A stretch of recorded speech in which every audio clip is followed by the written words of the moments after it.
আজ আমি আপনাদের সামনে তুলে ধরতে যাচ্ছি এক জনপ্রিয় নায়কের সলমান শাহের মৃত্যু, তার পরবর্তী তদন্তের ধাপ, সাধারণ মানুষের অনুভূতি ও এখনকার অবস্থার এক অন্তরোধ। একটি স্বপ্নভরা জীবন। সলমান শাহ ছিলেন ৯০-এর দশকের অন্যতম সুপরিচিত চিত্রনায়ক। মাত্র ২৪ বছর বয়সে ১৯৯৬ সালের ৬ সেপ্টেম্বর ঢাকার এসকাটন এলাকায় নিজের বাসান একটি ভ্যাঁটা সন্ধ্যায় তিনি ঝুলন্ত অবস্থায় মিলেছিলেন। শুরুতে তার মৃত্যু আত্মহত্যা বা অপ্রাকৃত মৃত্যু হিসেবে ধরা হয়েছিল। তবুও প্রশ্নের আরেক পাহাড়। তার পরিবার ওই সিদ্ধান্ত মানতে পারেনি। বিশ্বাস ছিল, তেমন জনপ্রিয়তায়, তেমন সুযোগে কি করে হঠাৎই সে এমন সিদ্ধান্ত নেবে। ফলে তদন্ত শুরু হলো নতুন দিক থেকে। ২০২০ সালের মধ্যে police bureau of investigation report দিয়েছিল মৃত্যু আত্মহত্যা ছিল বলে। ২০২৫-এর টার্নিং পয়েন্ট। এই মামলায় ২৯ বছর পর একটি নতুন ধাপ আসে, মামলাটিকে হত্যা হিসেবে বিবেচনা করার জন্য। তদন্ত উদ্ধার। এক অভিযুক্ত রিজভী আহমেদ নামে আদালত স্বীকারোক্তিতে বলেন তিনি নিহতের জন্য রাজি হয়েছেন ১২ লক্ষ টাকা শর্তে। আর এই পরিকল্পনায় যুক্ত ছিলেন সলমান শাহের বর্তমান স্ত্রী, তার সময় সমীরা হক, তার মা লতিফা হক লুসি ও কিছু শিল্পপাড়ার পরিচিত মুখ।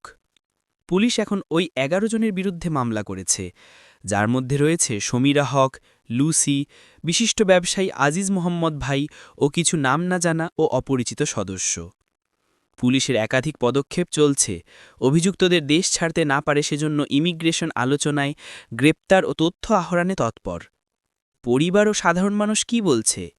সলমান শাহের মা নীলা চৌধুরী বেশ কয়েকবার বলছেন, আমার ছেলের বিরুদ্ধে এমন একটা সিদ্ধান্ত কি হয় সম্ভবত বলতে তিনি কখনো কখনো কণ্ঠ নেভে গেছে।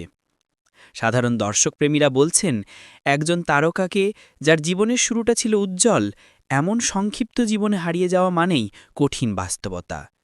সোশ্যাল মিডিয়ায় অনেকে বলছেন, আমরা অপেক্ষা করছিলাম ন্যায্য বিচারের। কিন্তু কি সমস্যা এখনও রয়ে গেছে? হ্যাঁ, এত বছরেও বিচার সম্পন্ন হয়নি। অভিযুক্তদের মধ্যে অনেকে দেশ থেকে বাইরে থাকতে পারেন। প্রমাণ সংগ্রহ, সাক্ষ্য প্রমাণে অনেক ঘাটতি রয়েছে। সময় পেরিয়ে যাওয়ায় কিছু সাক্ষী, তথ্য হারিয়ে যেতে পারে। তাই অনেকে বলছেন ১৯৯৬-এর ঘটনা আজও পুরনো হয়েই যাচ্ছে। মামলা রেজিস্টার হয়েছে ২১শে অক্টোবর ২০২৫ তারিখে, ধরন বদলে হত্যা মামলা হিসাবে। আইনানুগভাবে ১১ জনকে অভিযুক্ত হিসেবে নাম দেওয়া হয়েছে। পুলিশ এখন দ্রুত তার সাথে কাজ করছে। দেশত্যাগ রোধ, তথ্য সংগ্রহ, তদন্তের সময়সীমা নির্ধারণ করা হয়েছে। শেষ কথা, ভাবুন, একটা জীবন হঠাৎ থেমে যায়। তার সঙ্গে থেমে যায় হয়ে ওঠার স্বপ্ন, যাওয়ার পথ, সম্ভাবনা। সলমান শাহ আমাদের মধ্যে ছিল সেই আলো।